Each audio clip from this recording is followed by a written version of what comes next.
Hello વિદ્યાર્થી મિત્રો, આપ સૌનું આપને યુટ્યુબ ચેનલ પર હાર્દિક સ્વાગત છે. તો આજે હું તમારા માટે લઈને આવી ગઈ છું ધોરણ 9 વિષય વિજ્ઞાન પાઠ 1 આપણી આસપાસમાં દ્રવ્યની સંપૂર્ણ સમજૂતી.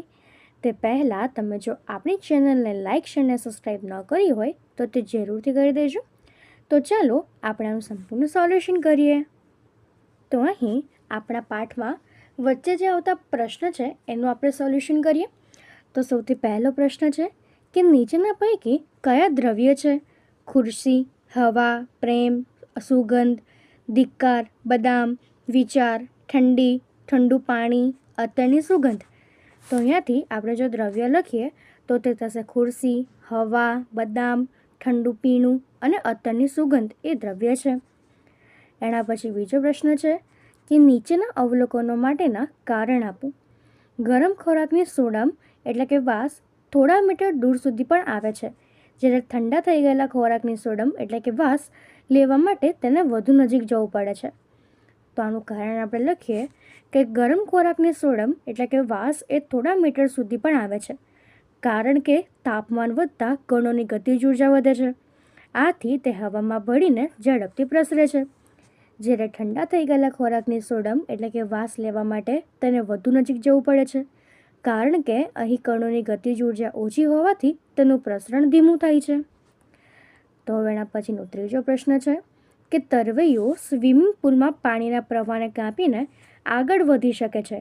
અહીં દ્રવ્યનો કયો ગુણધર્મ જોવા મળે છે? તો દ્રવ્યના કણો વચ્ચે ખાલી સ્થાન એટલે કે અવકાશ હોય છે, તથા અહીં દ્રવ્યનો આ ગુણધર્મ જોવા મળે છે.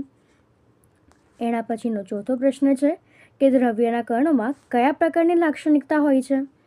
તો દ્રવ્યના કણો એ અતિ સૂક્ષ્મ હોય છે અને ચોક્કસ દળ ધરાવે છે.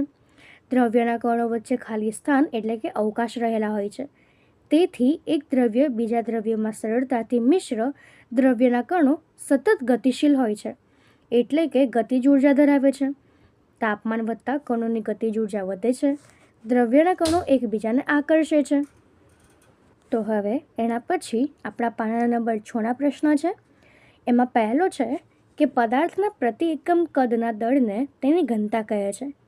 ઘનતા બરાબર દળ ભાગ્યા કદ. નીચેનાને વધતી જતી ઘનતાના યોગ્ય ક્રમમાં ગોઠવો. હવા, ચીમનીમાંથી નીકળતો ધુમાડો, મધ, પાણી, ચોક, રૂ અને લોખંડ.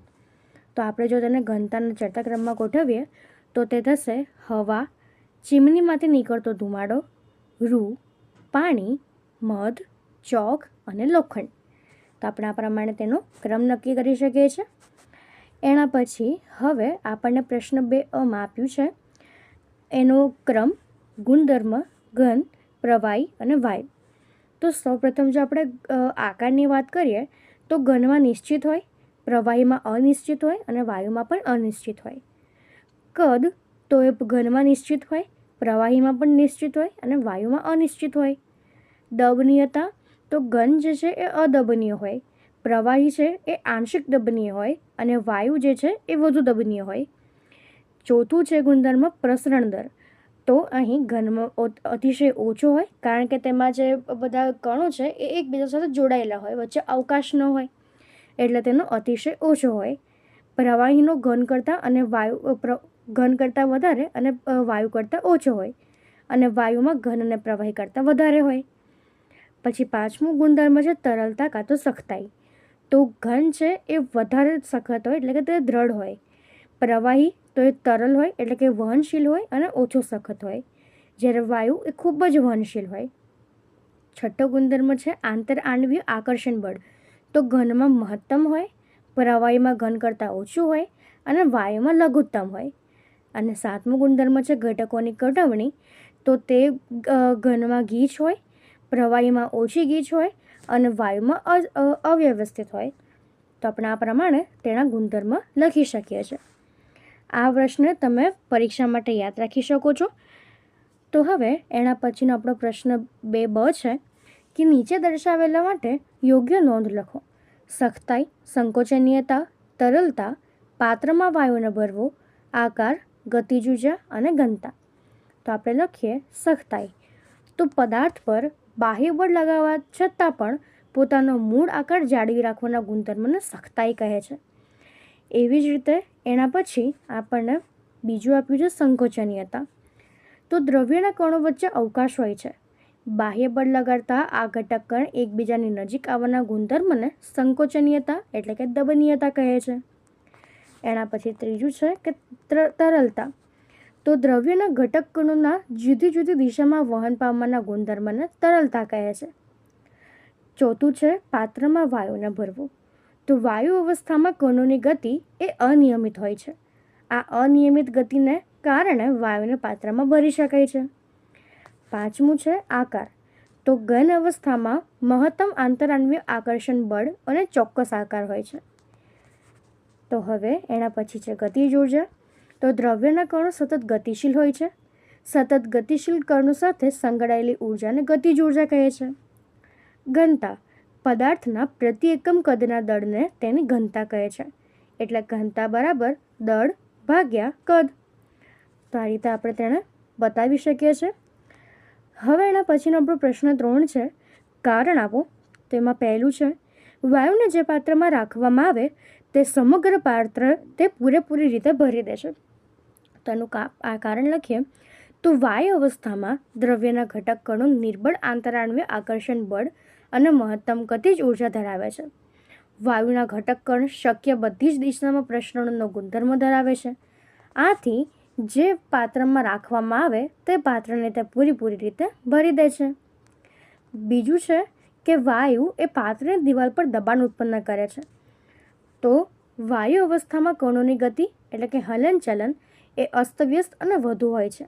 આ અસ્તવ્યસ્ત ગતિના કારણે કણો એકબીજા સાથે તેમજ પાત્રની દિવાલ સાથે અથડામણ અનુભવે છે. આથી વાયુ એ પાત્રની દિવાલ પર દબાણ ઉત્પન્ન કરે છે. તો હવે એના પછી ત્રીજું છે કે લાકડાનું ટેબલ ઘન પદાર્થ કહેવાય છે. તો અહીં લાકડાના ટેબલના ઘટક કણ એ એકબીજા સાથે પ્રબળ આંતરઆણ્વીય આકર્ષણ બળ દ્વારા જોડાયેલા હોય છે. તેમની વચ્ચે નહિવત આંતરઆણ્વીય અંતર હોય છે. આ બધા જ ગુણધર્મ દ્રવ્યની ઘન અવસ્થાના હોવાથી લાકડાનું ટેબલ એ ઘન પદાર્થ કહેવાય છે. ચોથું છે આપણે આસાનીથી આપણો હાથ હવામાં ફેરવી શકીએ છીએ, પરંતુ એક લાકડાના ટુકડામાં આ જ રીતે હાથ ફેરવવા માટે આપણે કરાટેની રમતમાં ચેમ્પિયન થવું પડે છે. તેનું કારણ આપણે લખી શકીએ કે હવામાં રહેલા ઘટક કણો એ નિર્બળ આંતરઆણ્વીય આકર્ષણ બળ ધરાવે છે. આ ઉપરાંત થોડાક જ બળ દ્વારા તેમને સરળતાથી અલગ કરી શકાય છે. જ્યારે ઘન પદાર્થના ઘટક કણો વચ્ચે પ્રબળ આંતરઆણ્વીય આકર્ષણ બળ હોય છે.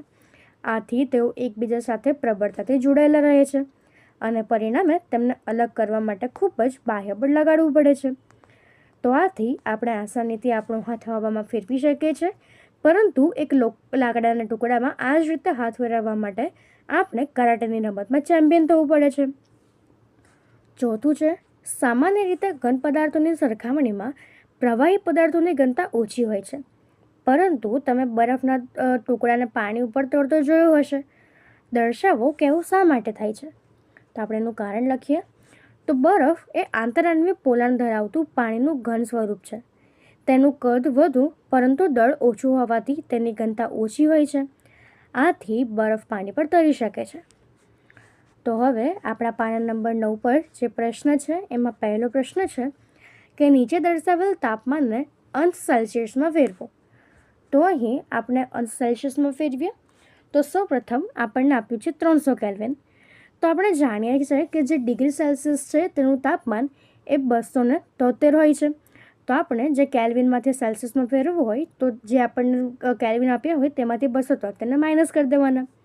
તો અહીંયા પહેલું છે 300 કેલ્વિન, તો આપણે તેને ડિગ્રી સેલ્સિયસમાં ફેરવીએ તો એમાંથી -273 એટલે આપણને મળશે 27 ડિગ્રી સેલ્સિયસ. બીજું છે 573 કેલ્વિન, તો એને ડિગ્રી સેલ્સિયસમાં ફેરવવા માટે 273 માઇનસ, તો એ થશે આપણી પાસે 300 ડિગ્રી સેલ્સિયસ. તો હવે એના પછીનો બીજો પ્રશ્ન છે કે નીચે દર્શાવેલ તાપમાનને પાણીની ભૌતિક અવસ્થા કઈ હશે? તો અહીં આપણને પહેલું આપ્યું છે 250 ડિગ્રી સેલ્સિયસ.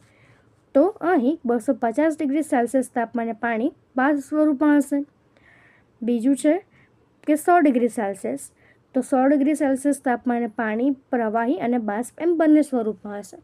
જેનું કારણ છે કે કોઈ પણ પ્રવાહી છે એનું તાપમાન એ 100 ડિગ્રી સેલ્સિયસ હોય તો તે બાષ્પ સ્વરૂપમાં રૂપાંતર પામે છે. તો હવે એના પછી ત્રીજો પ્રશ્ન છે કે કોઈપણ દ્રવ્યની અવસ્થામાં થતા પરિવર્તન દરમિયાન તેનું તાપમાન શા માટે અચળ રહે છે? તો કોઈપણ દ્રવ્યની અવસ્થામાં થતા પરિવર્તન દરમિયાન તેનું તાપમાન અચળ રહે છે કારણ કે દ્રવ્યને આપવામાં આવેલી આ ઉર્જા કણોના પારસ્પરિક આકર્ષણ બળની ઉપરવટ જઈને દ્રવ્ય અવસ્થાને બદલવામાં વપરાય છે. તેથી તાપમાનમાં કોઈપણ ફેરફાર દર્શાવ્યા સિવાય દ્રવ્ય આ ઉર્જાને શોષી લે છે. આ ઉર્જા ઘટક કણ વચ્ચે છુપાયેલી હોય છે જેને ગુપ્ત ઉષ્મા કહેવાય છે. આમ ગુપ્ત ઉષ્માને કારણે તાપમાન અચળ રહે છે.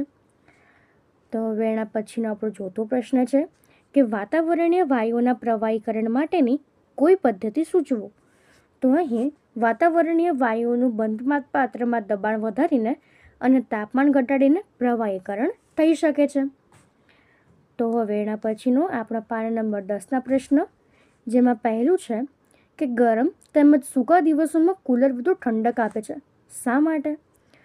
તો અહીં ગરમ તેમજ સૂકા દિવસોમાં બાષ્પીભવનનો વેગ વધુ હોવાથી આ દિવસોમાં કુલર વધુ ઠંડક આપે છે. બીજો પ્રશ્ન છે ઉનાળામાં માટલા એટલે કે ગળાનું પાણી શા માટે ઠંડુ હોય છે? તો માટલા એટલે કે ગળાની સપાટી પરથી પાણીનું સતત બાષ્પીભવન થતું રહે છે. આથી ઉનાળામાં માટલા કાં તો ગળાનું પાણી એ ઠંડુ હોય છે. ત્રીજું છે કે એસિટોન, પેટ્રોલ, અત્તર આપણી હથેળી પર મૂકવાથી હથેળી ઠંડક શા માટે અનુભવે છે? તો અહીં એસિટોન, પેટ્રોલ કે અત્તર એ બાષ્પીભવનશીલ પદાર્થ છે. આથી આ પદાર્થોના ઘટક કણ હથેળી કે તેની આસપાસની ઉર્જા ગ્રહણ કરીને બાષ્પીભવન પામે છે, જેથી હથેળી પર ઠંડકનો અનુભવ થાય છે. તો એના પછીનો આપણો પ્રશ્ન છે કે કપમાં રહેલી ગરમ ચા અથવા દૂધની તુલનામાં રકાબીમાં કાઢીને આપણે ચા અથવા દૂધ ઝડપથી પી શકીએ છીએ. શા માટે? તો અહીં સપાટીનું ક્ષેત્રફળ અથવા તો વિસ્તાર વધતા બાષ્પીભવનનો દર વધે છે. આમ કપ કરતાં રકાબીની સપાટીનું ક્ષેત્રફળ વધુ હોવાથી તેમાં રાખેલી ચા અથવા દૂધ એ ઝડપથી ઠંડા થાય છે. તેથી આપણે ચા કે દૂધ ઝડપથી પી શકીએ છીએ. પાંચમો પ્રશ્ન છે ઉનાળામાં આપણે કેવા પ્રકારના કપડાં પહેરવા જોઈએ અને શા માટે? તો ઉનાળામાં આપણે સુતરાઉ કપડાં પહેરવા જોઈએ કારણ કે શારીરિક પ્રક્રિયાઓને કારણે ઉનાળામાં આપણને વધુ પરસેવો થાય છે, જેનાથી આપણને ઠંડક મળે. તો હવે એના પછી જેમ કે આપણે જાણીએ છીએ કે બાષ્પીભવન દરમિયાન પ્રવાહીની સપાટીના કણ આપણા શરીર કે આપણી આસપાસની ઉર્જા મેળવીને બાષ્પમાં ફેરવાઈ જાય છે. બાષ્પીભવન ગુપ્ત ઉષ્મા જેટલી જ ઉષ્મા ઉર્જાનું આપણા શરીરમાંથી શોષણ થાય છે, જેથી આપણા શરીરને ઠંડક મળે છે. જો કે સુતરાઉ કપડામાં પાણીનું અવશોષણ વધુ થાય છે, તેથી આપણને થતો પરસેવો તેમાં અવશ્ય વાતાવરણમાં સરળતાથી બાષ્પીભવન પામે છે. તો આ માટે આપણે સુતરાઉ કપડાં પહેરવા જોઈએ. તો અહીં આપણા તમામ પ્રશ્નો પૂર્ણ થાય છે. જો તમને આમાં કોઈ પણ ડાઉટ હોય તો તમે તે કોમેન્ટ સેક્શનમાં જરૂરથી જણાવી શકો છો અને આપણી ચેનલને લાઇક, શેર અને સબસ્ક્રાઈબ જરૂરથી કરી દેજો. Thank you.